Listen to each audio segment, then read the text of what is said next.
dear viewers, welcome to Bratati Science class. I am Bratati and today I will take you to tour to heat. So today our topic is heat. Can you tell me dear, what is heat? Heat is a form of energy. Then what is energy? The energy is the ability to do work. There are different kinds of energy, right?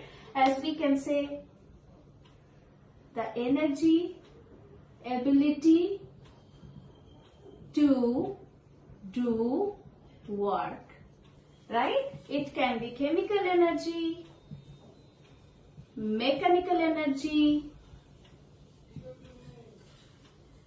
light energy, sound energy, and so on. So our heat is also one form of energy, which helps us and gives us ability to do work, right? All the bodies in the universe, they have some heat in us and they all radiate their heats. Now, how to measure? We need some measuring method, and that's why temperature comes. Temperature depends. The more temperature, that means the body contains more heat. To measure the temperature, there comes a device which is called thermometer, right? So now we are moving to thermometer.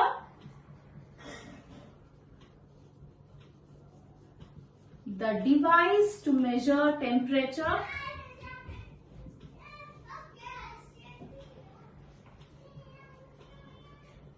The thermometers are generally two kinds, the clinical thermometer and laboratory thermometer.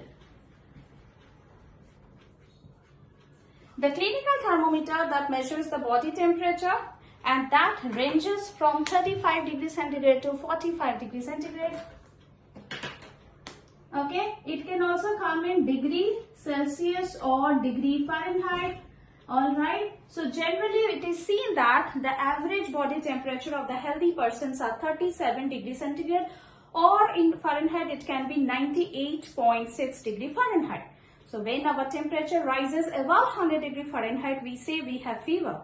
So when we have fever, our body is hotter compared to the surroundings. So the heat from our hot body to the surroundings will transfer. So we feel cool and we feel some sheets or something to wrap around our body to cover ourselves, right?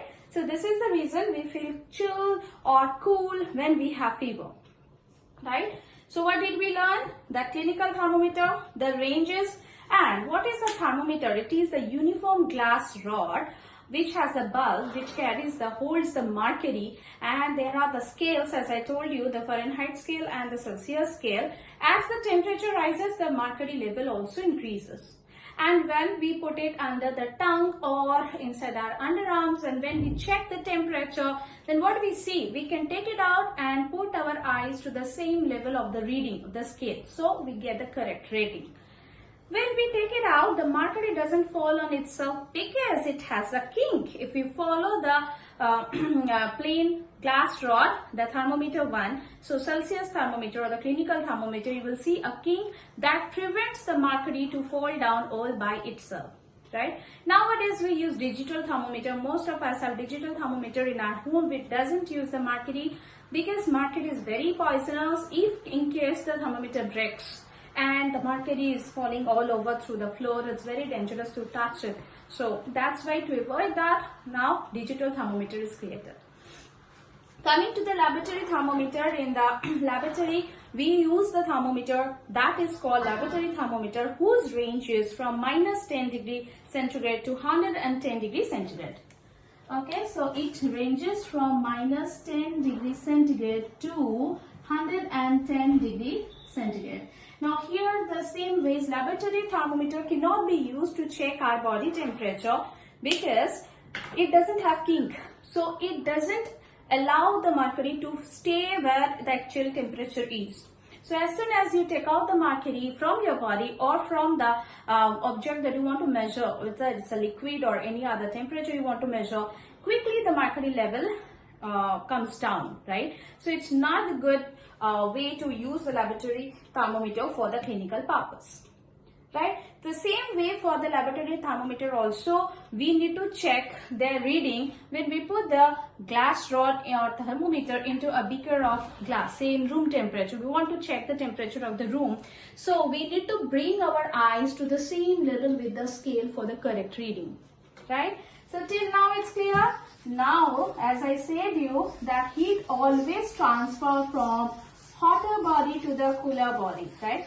Now, how is this heat transfers? What are the methods for heat transferring? So now we are moving to heat transfer, and this heat transfer are basically three ways: conduction, convection, radiation. In the solids objects like any metal fry pan, you want to put it on the burner, you will see the whole pan is hot after some time, isn't it? So that is because the heat molecule, the molecules are moving from the hotter part to the cooler part, and eventually the whole pan is hot. And we cannot touch the whole with our hand, that hot pan, isn't it? We need a handle, and if you observe, the handle is not made up of metal, it's made up of some thermoresistant or heat resistant plastic. Another activity we can do with a solid, we can take a metal rod either of aluminium or any other metal and make it stand with a clamp. At the other end, bottom, you just lit a candle. As the candle light is heating up one end of the metal, after some time you can hold the other end and you can feel the heat. So what is happening there? Even you can put some wax with the regular interval in 3 places and see that eventually the wax are melting, right? So this is again due to the heat molecules are transferring from the hotter part to the cooler part of the metal rod. And that is why the movement or the transfer of the heat from the hotter part to the cooler part is called conduction. So it happens generally in the solid, right? It happens in the case of solid. And now we are moving to convection. Now in conduction also, I want to say that the metals like aluminium, iron rod, copper rod, etc. These metals are very good conductors of the heat. Okay, but simultaneously air, water, glass, plastic, these are very poor conductor of heat. So they are called insulators, right? So in case of air and water medium, how the heat transfer from the hotter object to the lower object to the cooler object, we are going to learn for that process. So here we have also learned about superconductors or conductors, generally the metals, and we have learned about insulators, which can be glass, air, plastic, wood, water, etc. Okay. Now, what happens to the liquid media and other media? Convection of heat in convection method. So here, you just put a liter candle and put your hand in the sidewise and another hand on the top of the candle. What is the difference? Where will you find more, your hand is more hot? Obviously the upper one, not the side one. The hot air is moving up from the flame of the candle and is directly getting obstructed by this object, the hand, right? So the work function of the hand is some of the heat is being absorbed, some of the heat is being reflected, and some are transmitted. Then it's not happening sidewise. So the hot air is moving up, and to feel that vacant place, the cool air from the surrounding are coming to fill the place. This process is convection. What I said is a convection in air. Now, I will give one example. Take 2 beakers. One beaker is full of ice cubes. That is obviously cold. Take another beaker with warm water, and put another tank. This tank is also having water, and these waters are of normal temperature. Normal temperature water. You need 2 different colored dye. I am taking purple color dye. This purple color dye, few drops I will put it this place where the warm water is placed on the beaker, and what do you know what will happen? And blue color dye I will put to the place where the cold beaker is situated. Okay. So you know what happens? Any idea? After some time, as this is a hot water present here, you will see this dye is not being here, rather it's moving up like this. It's dispersed. But this blue color one, it's more over dense here only. It doesn't move up. So what is the outcome? What do we understand from this? As this is the warm water, the hot air is moving up, so as the dye, it helps to move it up. Simultaneously, it's a cold water because it's filled with the ice, so this dye is not going up, rather it's being densed in the bottom of the tank. So this is in liquid an example of convection, right? You can do this experiment at home, doesn't require much, just you need two dyes, ice and warm water, that's it. Next, coming to the radiation. So convection is clear, it can happen both in air and water or liquids. I will give you one very good example of convection in air. If you visit to the coastal area, you have seen the houses, the windows of the houses are open, the windows are facing to the sea. Do you know the reason? This is because of sea breeze. What happens during the daytime? I want to show you this in picture. So once I'm done with this, I will show you the sea breeze and land breeze with picture. Okay, so hold it for some time. Let me go with the radiation and then I will clearly make you understand the sea breeze and land breeze. Alright? What about radiation? We know there is no medium in the space, right?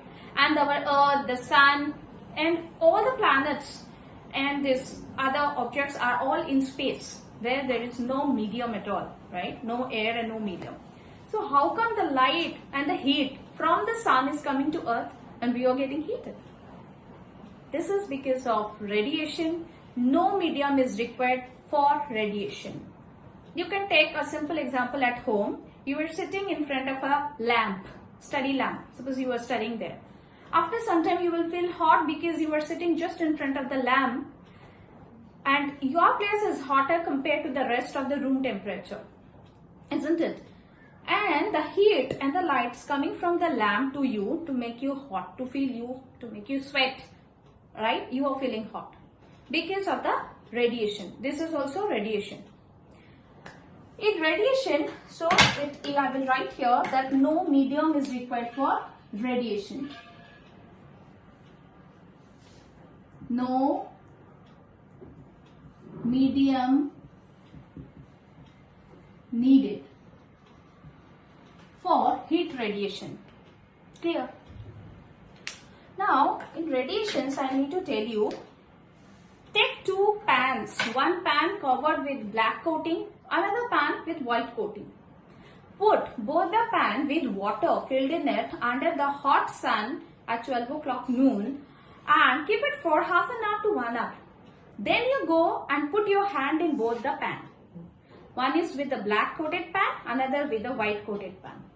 Do you find any difference? Yes, you are correct. In the black hot pan, the water is hotter compared to the white coated pan. Right?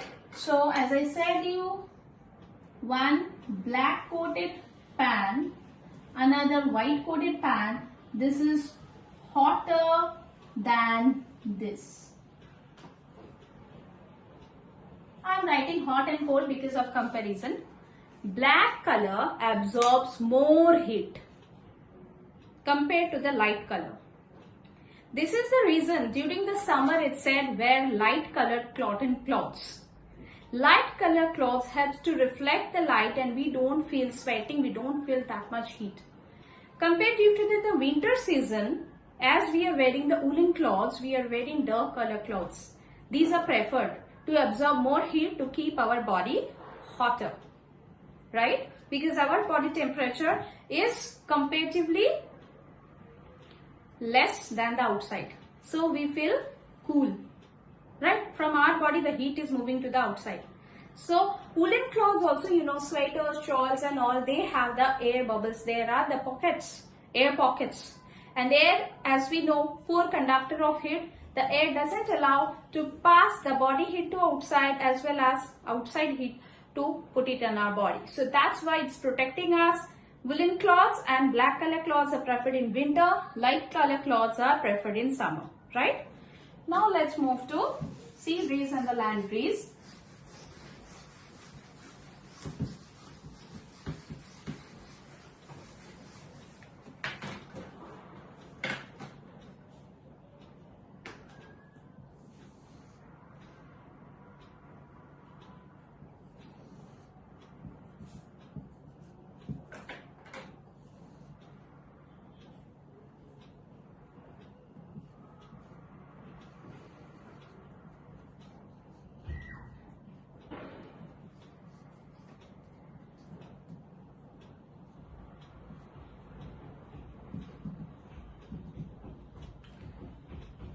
I will do it with a green color to show this is the field, this is the land, and this is the sea, and this is during the daytime, this is the night time,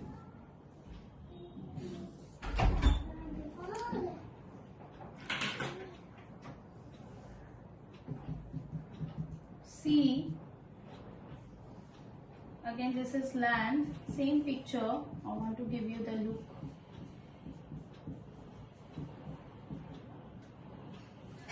And this is the land part. So what happens during the daytime when the sun is there, the land is getting heated as well as the sea. Both are getting heated, but the land gets heated faster than the sea. So during the daytime, the land is hotter than the sea, right? So the hot air from the land goes up, and to fill the vacant place, the cool breeze from the sea rush towards the land. So as the air from sea to land, so it is called sea breeze. Because in the daytime it is moving to sea to land. Got it? Similarly, during the night time, the land gets cooler faster than the sea. So again, the sea is hotter than the land. So the hot air from the sea goes up, and to fill the vacant place, the cool air from the land rush there to fill the place. So as it is land to sea during the night, it is called land breeze, because the name depends on the source.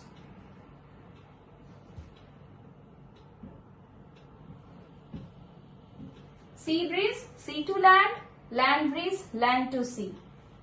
Okay, this is again a very good example of convection of current, right? So convection of heat, you can see during the daytime sea breeze and during the night time land breeze. I think it's clear now. So we are done. A quick recap of what did we learn. Heat is a form of energy. Energy is ability to do the work. The energy can be of different forms: light energy, sound energy, mechanical energy, chemical energy, electric energy, and many more. Heat is also one form of energy. The heat is measured by temperature. And to measure the correct temperature, we need a device, that is thermometer. Thermometers are of two kinds: clinical thermometer, laboratory thermometer. Now all the objects that radiates heat and the transfer of heat from the hotter object to the cooler object, it is three-way method: conduction, convection, radiation. Conduction generally happens in the solids, convection in liquid air, radiation in air. Radiation doesn't require any medium at all, remember. So conduction, we know conductors that passes the heat or that transfers the heat from hot object to cool object. Insulators, the objects that do not transfer the heat from the hot object to the cool object. The convection, as we have seen, it happens in air as well as on liquid. The hot air goes up and that vacant place is filled by the cool air from the surrounding. Then we are moving to radiation, which doesn't need any medium at all. Any object, all the objects actually, they radiates the heat. And the object that is getting the heat, there are three ways, three functions. One is some of the heat is absorbed, some of the heat is transmitted, and some of the heat is reflected. Thank you.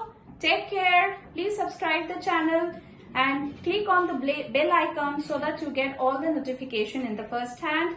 I hope you learned something today. You enjoy your class. Please like and share with your friends. Thank you and see you in the next class.